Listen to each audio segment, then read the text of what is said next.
Welcome to the Transition, Transformation, and Radical Thinking podcast. This podcast is really dedicated towards the discussion of ideas on spirituality and, to a lesser extent, religion. In this episode, I'll be describing some ideas around the subject of sacrifice. And these ideas are taken from an episode in a series that is taken from the bigger subject or the bigger franchise of Star Wars. So this is taken from an episode of Andor. I hope you guys enjoy this. Thank you for subscribing. Thank you for listening.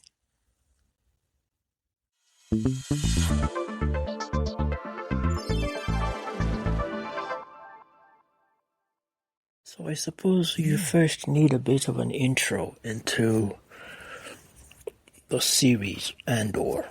It's basically based around a central character, kind of a rebel with a cause, so to speak, working alone, just basically moving around the galaxy, doing whatever he can to survive. He's recruited by this shadowy figure who seems to know quite a lot about him. They ask him to join this band. He does. Ends up helping this band carry out some activities. And then he is captured or arrested, spends some time in captivity or in prison, manages to escape. And then we go back to the character who recruited him, and the story is developed around this character. Now, the shadowy figure Andor also has an encounter with a certain guard who is part of the bigger picture or the main ruling community or guardian group. And this guard makes a failure, fails to capture Andor, and so is haunted by this weakness or by this failure throughout his life. He manages to weave his way back into the system. Of course, he has a vendetta. He wants to prove that he was right all along. So you have several characters coming into play. You have an overzealous commander, female lady who is pretty good at calculating and finding out the weaknesses in the resistance. Then you have several other players in leadership or in government who may or may not have some role in the resistance. Now, a bit of an aside, this series, which is an offshoot from the Star Wars story, also seems pretty similar to Foundation. Foundation, of course, is about an empire with its three leaders who are somehow connected genetically, but who are faced by a foe who uses science as his primary method of establishing an alternative kingdom and a resistance. And then you have a conversation or the rotation of the plot going around the found or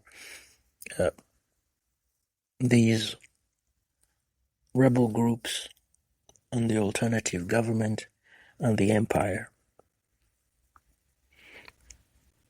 The difference, of course, with Andor is the man who's leading this rebellion is using pure strategy and not science in his attempt to make a dent in the leadership structure of this other empire that he's at war with. So the scene that I'm going to play is the culmination of all the struggle to resist and to fight and to recruit between this shadowy figure and the man who he has on the inside. So They clearly want to keep this man on the inside because he gathers info and intelligence for them. But they're at a crossroads because the shadowy figure is willing to let a few people die in order not to alert the authorities that they're aware that they're being set up for a trap. So the man he has on the inside is actually questioning his integrity and his willingness to sacrifice these men. And this is a conversation that they have where this man asks about or responds about what he has lost, what he has had to sacrifice to be in the place he is. And this is interesting because he helps us, I think, understand some of the loopholes or some of the challenges we may have to face or you may have to face as a person who sometimes feels like you're fighting against evil. How far will you go? How willing are you to break the rules? How close will you get to the other side?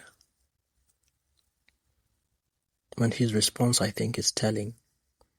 Remember, for those of you who have read the story of the Messiah, when he is arrested, one of his disciples pulls out a sword and attempts to, in a sense,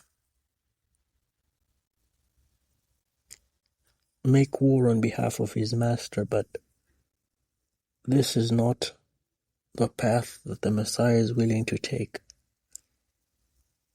After all, he has been referred to as a Prince of Peace. How can he then become the man of war at this time, even when he knows he has the full backing of God to do this? Before the lion can be identified as a lion, he must first become the sacrificial lamb. So that's the context in which all this takes place. But I think you will appreciate the conversation that these characters have as he weighs his sacrifices. Incidentally, speaking of sacrifice, I remember a song we used to sing in a church I attended almost 20 years ago or 30 years ago.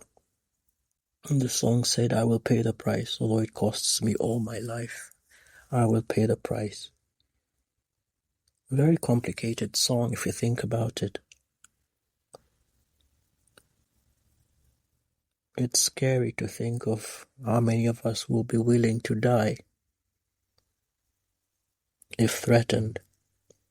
But I think it's much more challenging to think about those who have stayed alive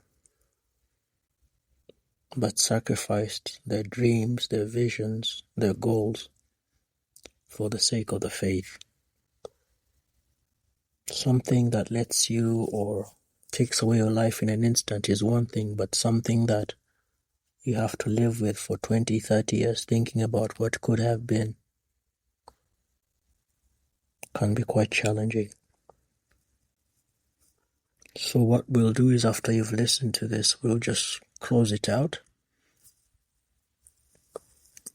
But listen to this for a lot more context. It's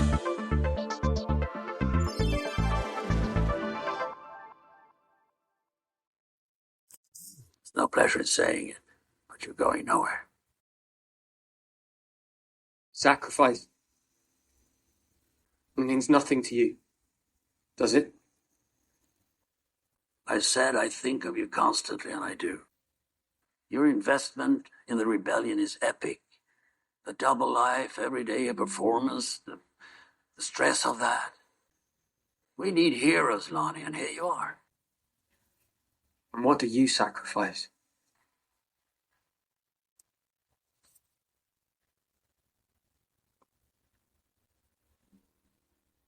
Calm. Kindness, kinship. Love.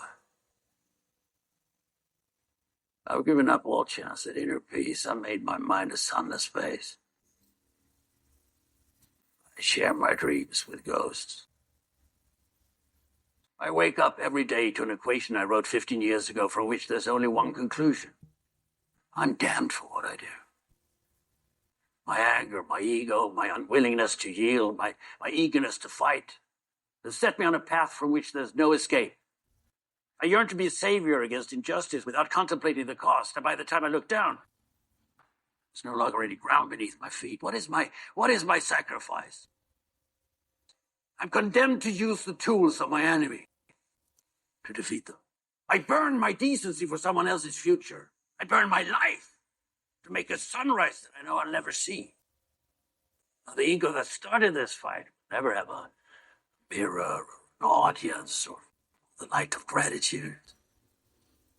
So what do I sacrifice? Everything.